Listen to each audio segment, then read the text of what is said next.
Yesu nashimwe. Haleluya.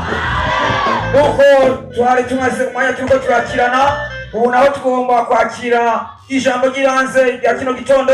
Reka dureze kaze uw'Imana yahezagiye mu kino gitondo aze kugira ngo atubwire ico Imana yamutumanye. Kaze mu izina rya Yesu.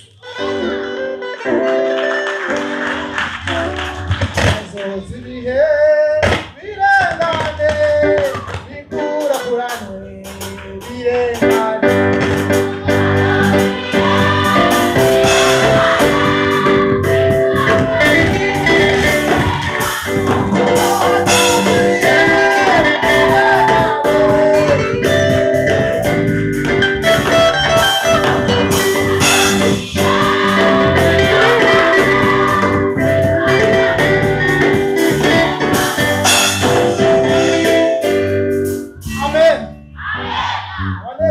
Amen. Yakwiye kunezerwa uri mu ngoro y'Imana kuko hariho benshi bitakunze ko bagera ibisaha. Amen. Hariho uwaryamye ejo yaratinduka guhimbaza Imana ariko bitakunze. Amen. Rero warukwiye kunezerwa. Akanya gato nkajya kugurura amajambo y'Imana usanga ngaha Igitabo cya kabiri cya Samweli n'ica gatanu Bera ku murongo wa mbere ku murongo wa gatatu. Igitabo cya kabiri cya Samweli n'ica gatanu bera ku murongo wa mbere ku murongo wa gatatu. Urupapuro rw'amajana 352. Isezerano rya kera. Amen. Karuzwa amajambo y'Imana. Aravuga ngo Dawidi aba umwami w'Abisirayeli bose. Bukeye imiryango yose y'Abisirayeli ica i Heburoni kwa Dawidi. Baramubarira batehera turakara kamwe n'amaraso amwe. Kandi mu bihe bya kera hamwe Sawuli yari umwami wacu. Ni wewe wajana Abisirayeli gutabara tugatabarukana. Kandi Uhoraho yarakubwiye ko ari wewe uzoragira abantu biwe b'Abisirayeli. Kandi uzobasegaba wabo. Kuko nuko abashingantahe bose b'Abisirayeli bashengereye umwami Heburoni. Nuko umwami Dawidi asezeranira nabo isezerano imbere y'Uhoraho i Heburoni nyene. Bamwimikisha amavuta babe umwami w'Abisirayeli. Imana idufashe cyane. Amen. Amajambo y'Imana tugomba tumakanya gato tuyagako. Amen. Ukwibukanya. Rero wambwira mugenzi wawe ati iki Imana yakuvuze ko izoshika. Ongera umubwira ati iki Imana yakuvuze ko izoshika. Aya majambo y'Imana rero wewe mugenzi uri hano waje kumva iki Imana ivuga na majambo Imana yampaye ngo tuvugane. Iki Imana yakuvuze ko izoshika. Hari igihe ushobora kuba uri mu bibazo bitandukanye cyangwa waragwanye intambara nyinshi zitandukanye ariko ukavuga ati Imana yaramevye ariko nagomba ndakubwire ko icyo Imana yakuvuze ko icyo mwavuganye n'Uhoraho izoshika mu izina rya Yesu Kristo. Rero aha abana b'Abisirayeli hari ngo mu gitondo cya kare imiryango yose y'Abisirayeli irabyuka igenda i Heburoni aho Dawidi yari asanzwe aba. Cyari gisagara kimwe mu bisagara by'Ubuyuda. Rero niho Dawidi yaba n'umuryango wiwe. Hari ikintu Dawidi Uhoraho yari yamusezeraniye. Dawidi akiri muto yari umwungere, yari umuntu agayitse. Amen. Ariko Uhoraho amasezerano yuko azoba umwami aganza Abisirayeli kandi yogira abisegaba wabo. Amen. Rero Dawidi aya masezerano arayakurana kandi aguma ku murongo w'Imana niyihebuye nuko byagenze. Amen. Rero uwari umunsi rero uko Imana ishize amasezerano yasezeraniye Dawidi. Amen. Rero mu gitondo cya kare imiryango yose y'Abisirayeli irabyuka igenda i Heburoni hamwe kwa Dawidi ngo baramubwira umurongo wa kabiri kumvise ngo kandi mu bihe bya kera hamwe Sawuli yari umwami wacu niwe wajana Abisirayeli gutabara mugatabarukana. Imana idufashe cyane. Aya majambo n'amajambo Abisirayeli babwiye Dawidi bariko baramwibutsa amasezerano basezeranye n'Uhoraho ati ngo kandi mu bihe bya kera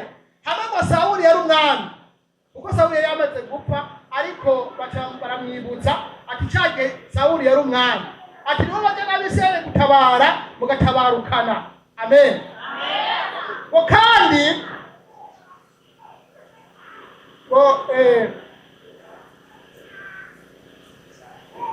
Uhoraho yarakubwiye ko ari wewe uzoragira abantu biwe b'Abisirayeli kandi ko uzobasega wabo Imana idufashe cyane. Aya ni amajambo ya kabiri, ijambo rya kabiri bamwibukije.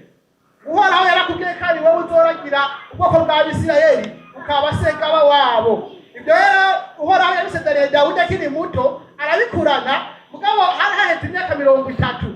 Dawudi yagiye kuba umwami amaze imyaka 30. Cyawiyumvira akiri muto gushika imyaka 30, ibyo Imana yamusezeraniye atarabishikako. Amen. Amen. Ariko wewe Uhoraho yagusezeraniye ati nzokugirira neza, haheze umwaka ukiri muri ya magorwa, wumva umenga Uhoraho yarakubesha.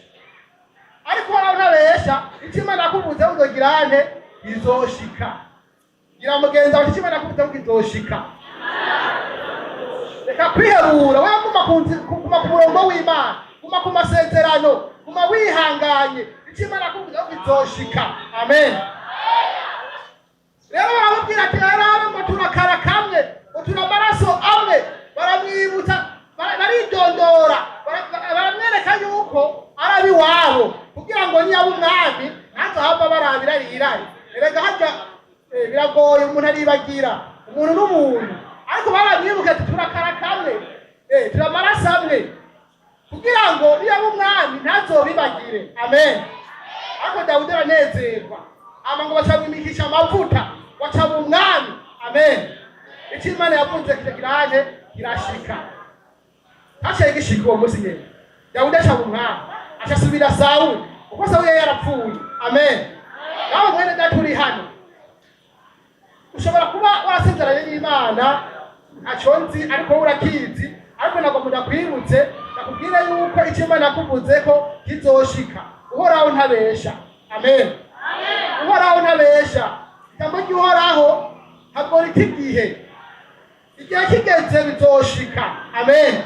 Nubwo umenga uri mu marushwa, nubwo umenga hari ibintu bikuruhije, ariko Imana izokugirira neza igihe yagize yashinze. Amen. Amajambo y'Imana yo Imana bahezagiye. Umwanya wo kugurura sintebya uko byinshi biri inyuma. Amen. Ugomba gusenga Imana, ugomba gusenga Imana, ariko wumve neza ko Imana yakuvuze bizoshika. Amen.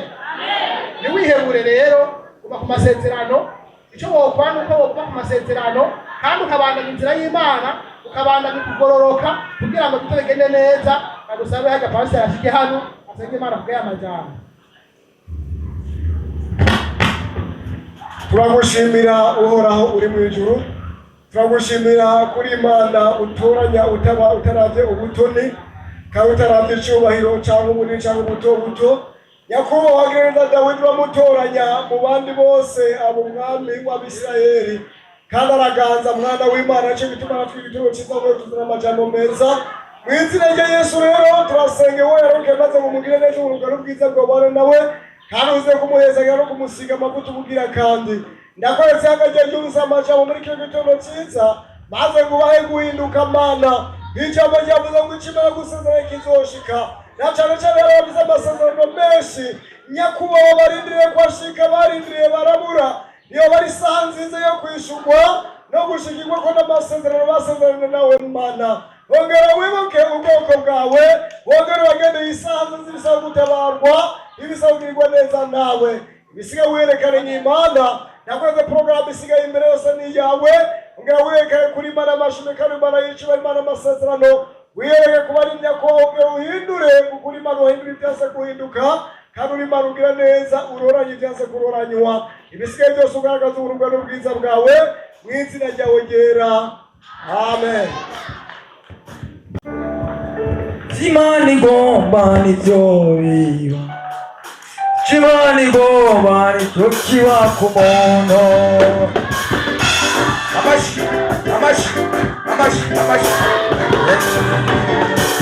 Oh, Imana igomba nivyo biba, Imana igomba nivyo biba ku muntu.